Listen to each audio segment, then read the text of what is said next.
Meringa et Liberty. Lisette est une petite fille de 9 ans qui vit avec son frère Rémi 12 ans et ses parents dans une grande ferme aux États-Unis.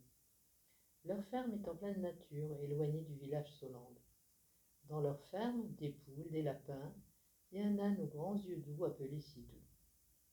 Autour de la ferme, de grandes prairies avec de hautes herbes qui font le bonheur des mustangs, ces chevaux sauvages que Lisette et Rémi affectionnent particulièrement.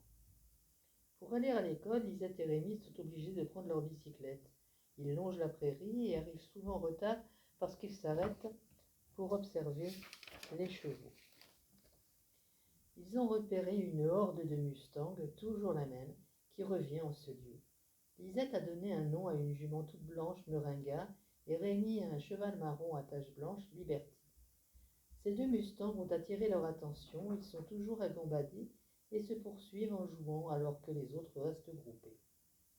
Quand l'école se termine, leurs parents ne s'inquiètent pas s'ils rentrent un peu plus tard à la maison, ils savent où les trouver. Mais ce soir-là, ils s'attardent un peu plus que d'habitude. Meringa et Liberty, qui commencent à s'habituer à leur présence, s'approchent un peu plus. Et Lisette tente de les caresser. Ils partent au galop. S'ensuivit une dispute entre les deux enfants. Rémi accuse sa sœur de ne pas leur laisser le temps de s'habituer à eux, tandis que Lisette lui dit que s'ils ne les approchent pas, c'est par peur. À ce moment-là, leur papa arrive en jeep, inquiet de ne pas les voir rentrer. Il les retrouve se chamaillant. Bon, il est temps de faire venir faire vos devoirs. Que se passe-t-il? Pourquoi criez-vous ainsi? Ils donnent chacun leur point de vue et leur papa leur déclare qu'il faut beaucoup de temps à un animal sauvage pour se laisser approcher et il faut être très très patient. Mais dans leur cœur, ils savent maintenant qu'un jour, ils pourront les approcher. Le lendemain, ils n'ont pas école, alors tous les deux, tout le matin, partent pour la prairie et emmènent un pique-nique pour rester le plus longtemps possible. Meringa et Liberty se frottaient l'un contre l'autre pendant que les autres se nourrissaient. Les deux enfants leur parlaient et les deux chevaux se tournent vers eux, mais cette fois ne se sauvent pas. Lisette et Rémi sont heureux, un progrès tous les jours leur donne un peu plus d'espoir. Meringa et Liberty gambadent maintenant et rejoignent leurs amis. Alors pour aujourd'hui, cela suffit. Ils vont voir Sidou qui aime les caresses et se régale de chardon. Leurs parents avaient recueilli Sidou quand il était tout petit. Il errait tout seul dans la montagne abandonnée et il avait des yeux si doux qu'ils l'adoptèrent à la grande joie des enfants qui en avaient fait leur doudou vivant. Pendant plusieurs mois, ils continuèrent leur visite aux deux mustangs qui devenaient de plus en plus familiers et s'approchaient quand ils les voyaient. Lisette fit remarquer à Rémi que le ventre de Meringa s'arrondissait de jour en jour. Une nuit, Lisette se réveilla, alertée par des hennissements douloureux et s'inquiète.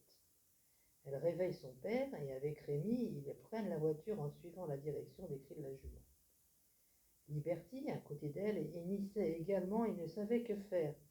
Leur papa, qui était vétérinaire, comprit tout de suite ce qui se passait. Meringa n'arrivait pas à mettre au monde son poulain. Alors il enfila ses gants et l'aida à le faire sortir. Les enfants, pendant ce temps, caressaient Liberty pour le rassurer et ils se laissaient faire. Les enfants étaient fascinés et terrorisés par ce spectacle autant merveilleux qu'inquiétant. Quand le poulain montra sa petite tête, les enfants applaudirent.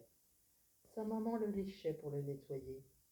Leur papa, après s'être assuré que le poulain allait bien, ausculta Meringa qui frottait sa tête contre le bras du papa comme pour le remercier. Maintenant, il fallait rentrer à la maison et les laisser se reposer. Les enfants, plongés dans leurs pensées, émus, ne dirent pas un mot. Le lendemain, debout de bonne heure, afin de passer voir leurs amis avant d'aller à l'école, ils trouvèrent la petite famille Mustang gambadant dans la prairie. Quand ils virent les enfants, ils s'approchèrent pour saluer Lisette et Rémi, et même le poulain se laissa caresser. Mais voilà, comment avait-il appelé ce nouveau venu? Bien sûr, ils n'étaient pas d'accord, et jusqu'à l'école, ils se disputèrent sans trouver le nom idéal. Mais ce qui est important, et ils en étaient bien conscients, c'est que les 3 chevaux les avaient adoptés, et peu importe leur chamaillerie, ils avaient maintenant 3 nouveaux amis. Au revoir.